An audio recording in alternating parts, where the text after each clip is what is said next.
good evening, or perhaps good night.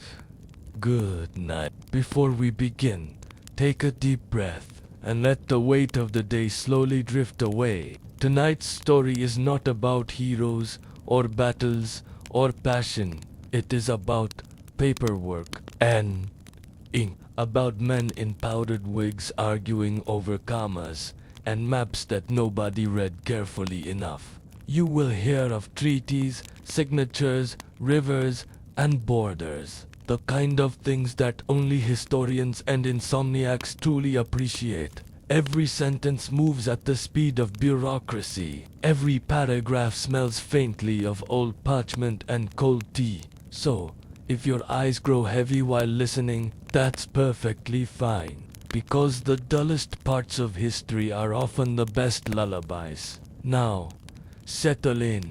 Let the sound of distant quills and gentle rain guide you to sleep as we begin the boring treaty that accidentally changed the world. And if, somehow, you're still awake at the end, don't forget to like, subscribe, and join us again for another story so uneventful it just might help you dream.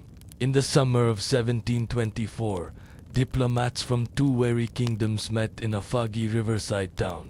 They weren't heroes, nor enemies, just tired men with too many papers to sign. Their mission: finalize a treaty so dull, even the clerks yawned, copying it. It wasn't about war or peace, just borders and taxes. Yet hidden inside those inked words was a line so ordinary, no one realized it would reshape centuries to come. Baron Albrecht von Meyer, the lead negotiator, was known for his punctuality, not brilliance. He arrived each morning precisely at dawn, his boots polished, his sighs audible. Opposite him sat Lord Whitfield, a British diplomat with an allergy to excitement. Together they argued over commas, the order of river names, and how wide a border should be. By noon, both men hated the treaty more than they hated each other. The town of Grenchavan, where talks were held, had only one inn with decent beds. The diplomats dined together nightly, not out of friendship, but boredom. Conversation drifted from trade to weather, then to silence. Albrecht would swirl his wine, watching candlelight tremble on its surface. He often wondered if all this paper and ink meant anything, or if treaties were just human ways to feel in control of chaos. One rainy afternoon, the clerk miscopied a line. All lands east of the River Dorne, he wrote, instead of lands bordering east of the River Dorne. No one noticed. It seemed harmless, just another stretch of farmland nobody cared about. But that missing word, bordering, would one day decide the fate of millions. For now, the ink dried unnoticed, while thunder rolled over Grenshaven's grey rooftops. As the final signatures were inked, Whitfield sneezed loudly, smearing his seal. Everyone laughed softly, relieved the ordeal was over. The treaty, 52 pages of pure bureaucracy, was bound in dull brown leather and filed away. May it bring peace, someone murmured.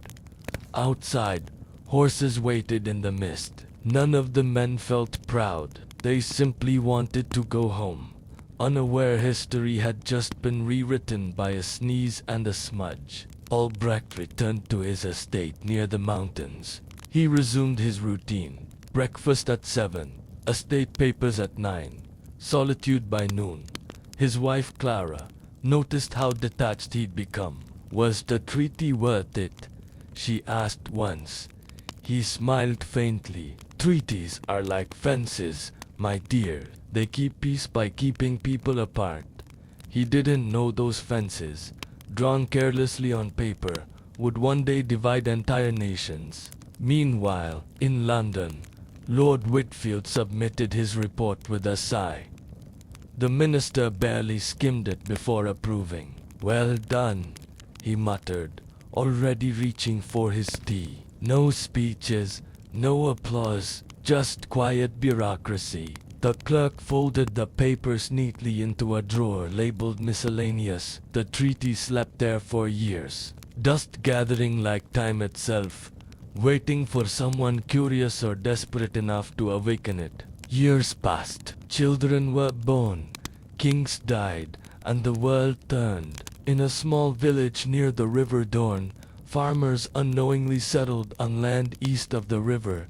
They paid taxes to one kingdom while believing they belonged to another. It caused no trouble at first, but misunderstanding grows like moss, silent, stubborn, and green. And one day, when the rain fell hard enough, the cracks beneath would begin to show. In 1742, a new census officer noticed the border discrepancy. He wrote to his superiors, puzzled. "The maps disagree," he said.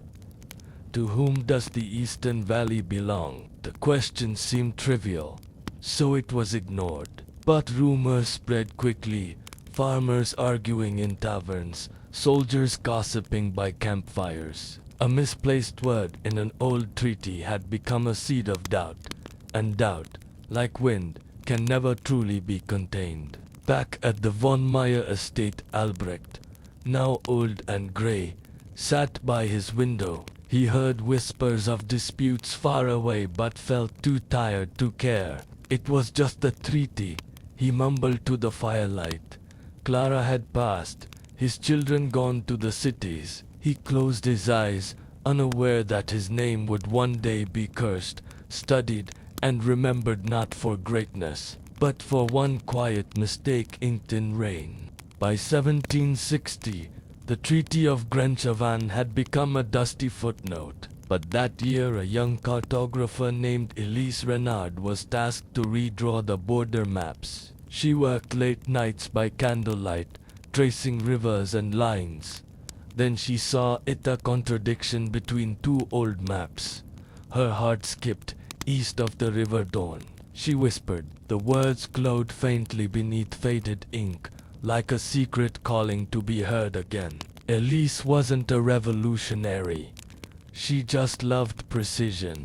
Yet her discovery made her uneasy. She checked the archives, compared signatures, and confirmed the worst.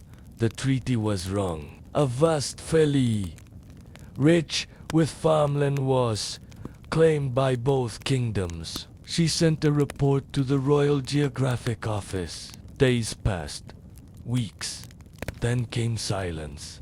Bureaucrats don't like ghosts, and this treaty had just come back from the dead. When the reply finally came, it wasn't a thank you, it was a warning.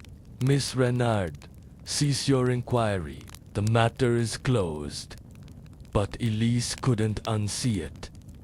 The line haunted her. She began sketching both versions of the border, side by side, and imagined people living unaware of which crown owned them. It felt cruel, absurd, and deeply human. How fragile were nations, she wondered, if one word could break them. Across the river, in the rival kingdom, rumors had already begun.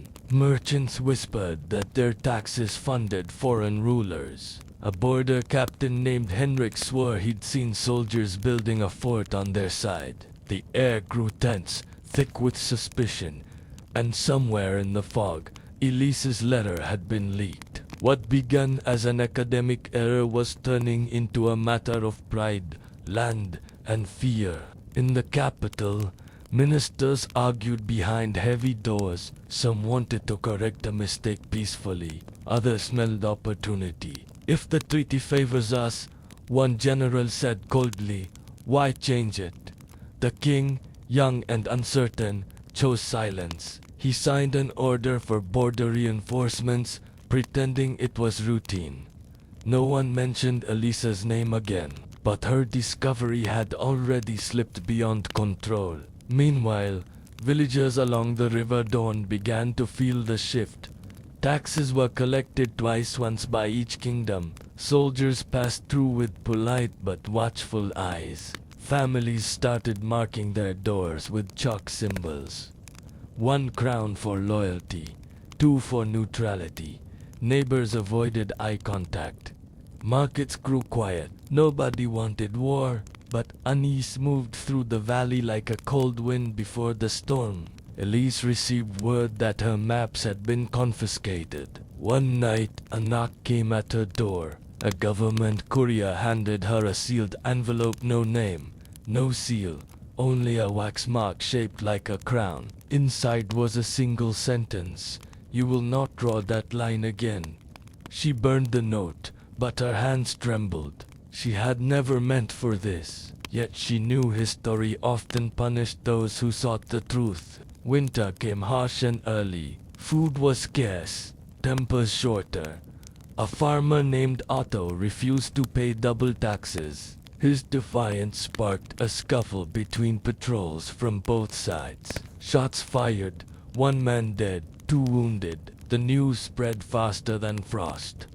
Both kingdoms blamed each other. Maps were unrolled, again lines redrawn, borders debated, and somewhere, deep in the archives, that treaty was quietly retrieved. In a candlelit chamber, advisors reread the ancient pages, frowning at the faded words. East of the River Dorne, one murmured, "It's clear enough." Clear. Another snapped, "It's chaos." But the decision was made. The treaty stood as written. Pride won over logic. History would not be corrected. It would be defended. Outside, snow began to fall on soldiers, sharpening blades in silence. Elise packed her belongings and fled the capital. She left her maps behind, but carried guilt heavier than any satchel. From a hilltop, she watched torchlights flicker along the horizon where the two armies gathered. "It was just ink," she whispered. "But ink becomes borders, borders become orders, and orders become graves." The night wind carried her words away as the first drums of war began to echo below. Spring came, but it carried no peace. Along the River Dorne, banners rose where wheat once grew. Soldiers camped under trees that had watched centuries pass silently. They built trenches, polished rifles, and stared at the mist across the water, waiting for orders. No one remembered why the border mattered, only that it did. And somewhere, in a quiet valley, the echo of Elise's maps still lingered. General Hendrik, now commanding the Eastern Front, was not a cruel man, but he believed in lines. "A border," he said to his men, "is not just land, it's the soul of a nation." He had lost a brother years ago to a different war, and this one felt like justice. He walked the muddy camp at dawn, boots sinking in silence. Across the river, enemy torches flickered like stars trapped underground. The first shots came at dusk. No declaration, no speeches, just confusion. A nervous soldier misheard an order and fired. In moments, chaos replaced waiting. Cannons roared, birds scattered, and the River Dorne, once calm, reflected red light. Henrik watched in disbelief. "Stop," he shouted, but his voice drowned in thunder. And so the war that no one wanted began, born, not from hate, but from error. News traveled faster than truth. Newspapers in both kingdoms called the other aggressor. Poets wrote of honor, ministers of destiny. Mothers sent prayers, not sons. They had no choice. Elise, hiding in a mountain village, read the headlines with trembling hands. "The Dorne War begins." She closed her eyes, guilt pressing on her chest like a stone. She had drawn lines, not graves, but fate doesn't care who holds the pen. Weeks bled into months. The valley, once filled with laughter, now echoed with gunfire.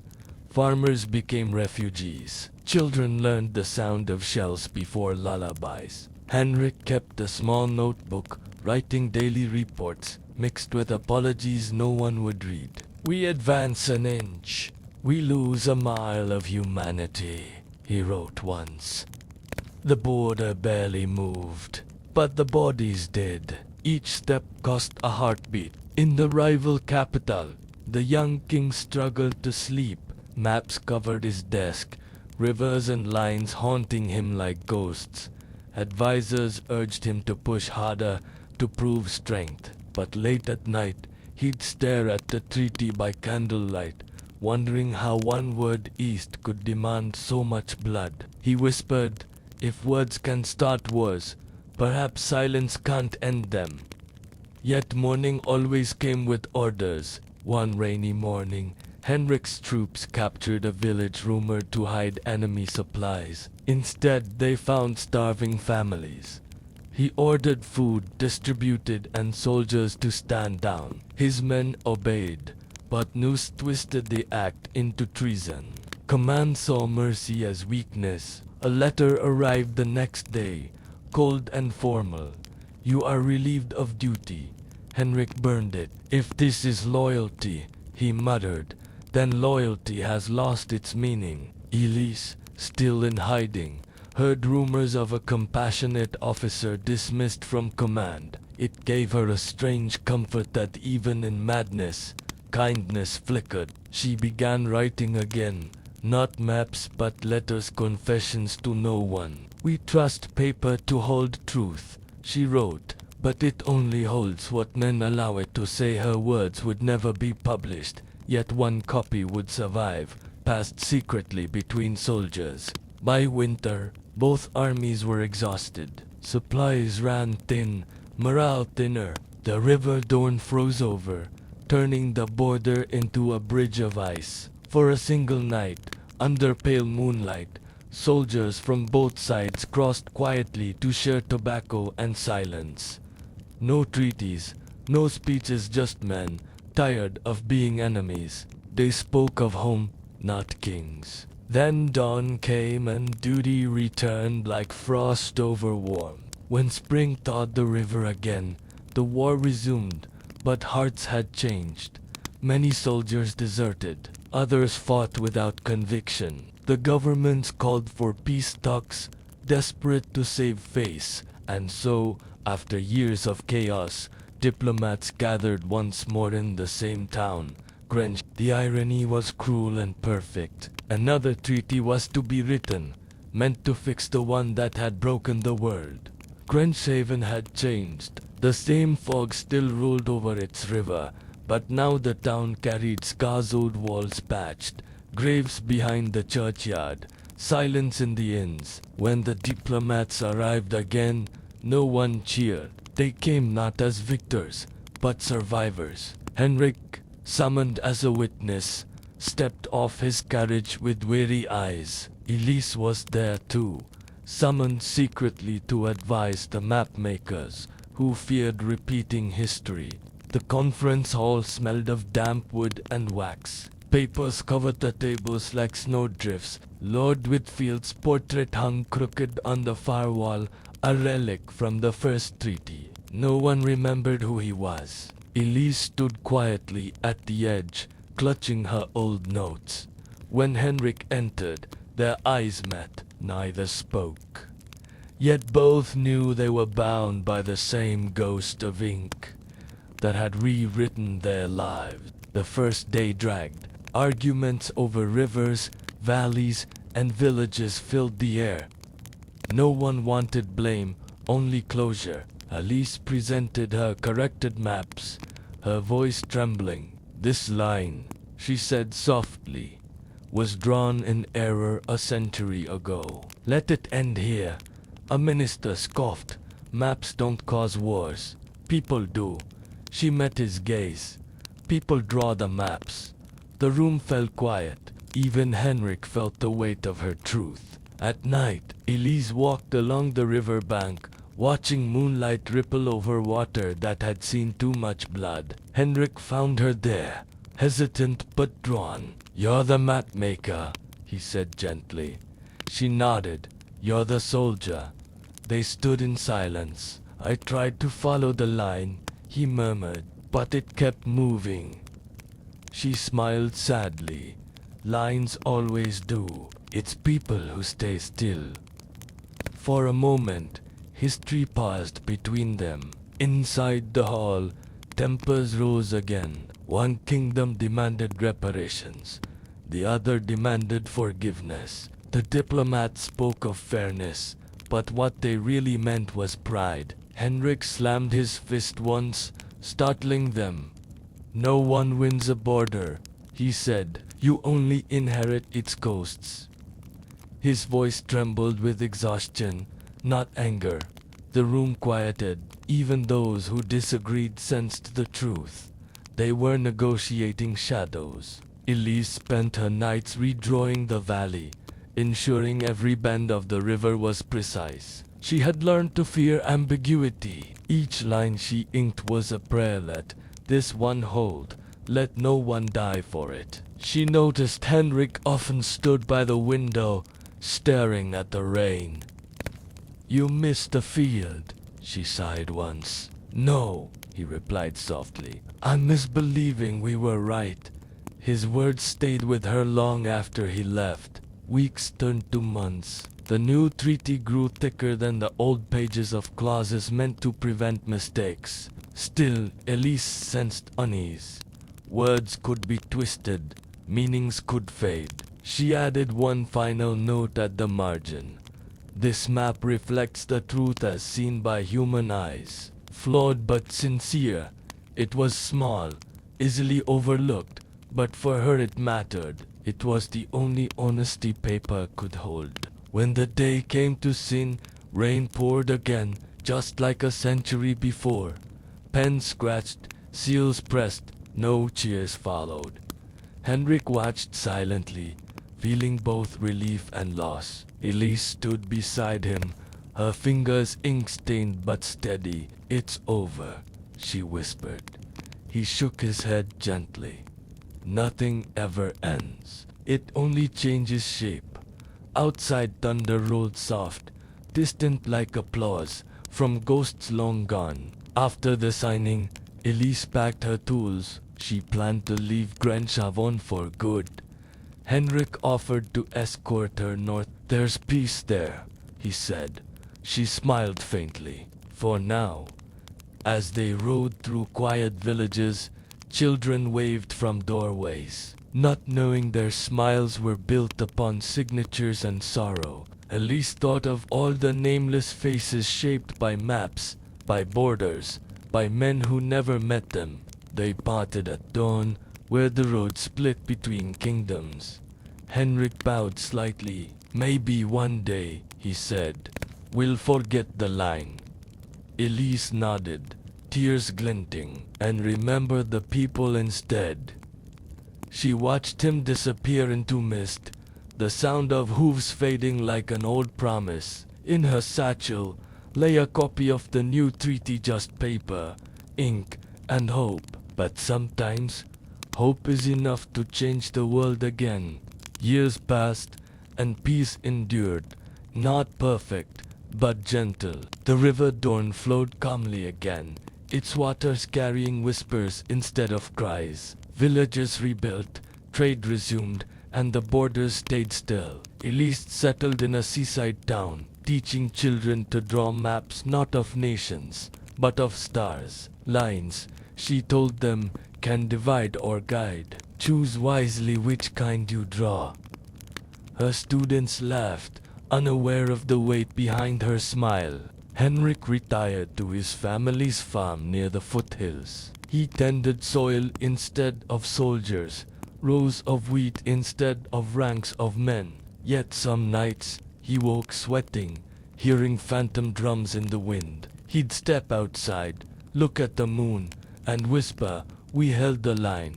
Then he'd correct himself softly, "No, we survived it. The war had ended." But peace, he knew, demanded its own quiet courage every day. Decades later, scholars reopened the archives. The original treaty, the one from 1724, was displayed behind glass, its faded ink, now history's relic. Visitors yawned, reading its dull clauses. A note beside it explained the confusion over east of the River Dorne.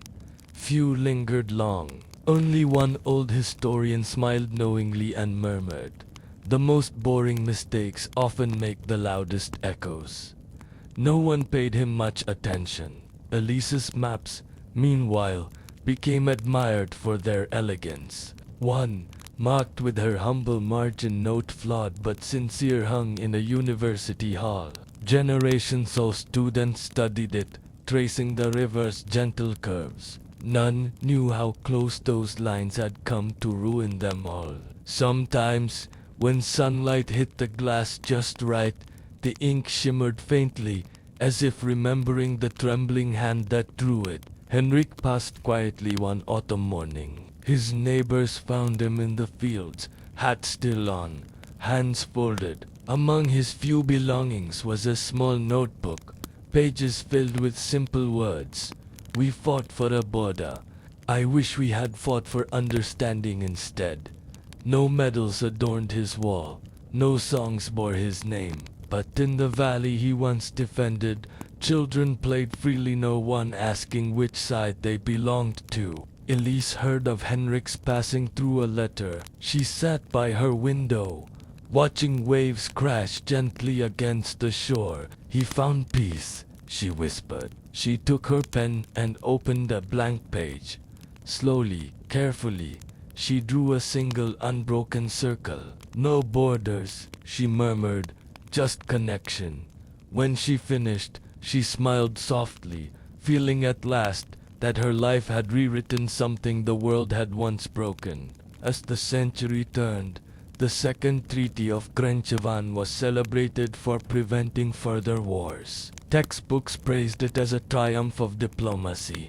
But the true story, the fear, the ink, the lives between lines, was forgotten. History prefers neat endings. Yet every so often, a curious student found Elise's circle or Henrik's notes and felt a quiet tug, as if the past were whispering, "Look closer." It was never just paper. Storms came, borders shifted again, as they always do. But something lingered, a philosophy born from pain, that peace wasn't found in treaties, but in the hands that wrote them. Elise's students carried that idea into their own lives, becoming architects, poets, teachers. They drew their own maps of kindness and connection. The world kept changing, as worlds do, but somewhere beneath it all, her lesson endured. In a museum centuries later, a visitor paused before Elise's map and Henrik's worn notebook,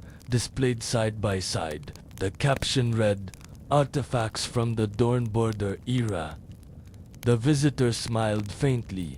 "Such small things," they whispered, and yet they didn't finish the sentence.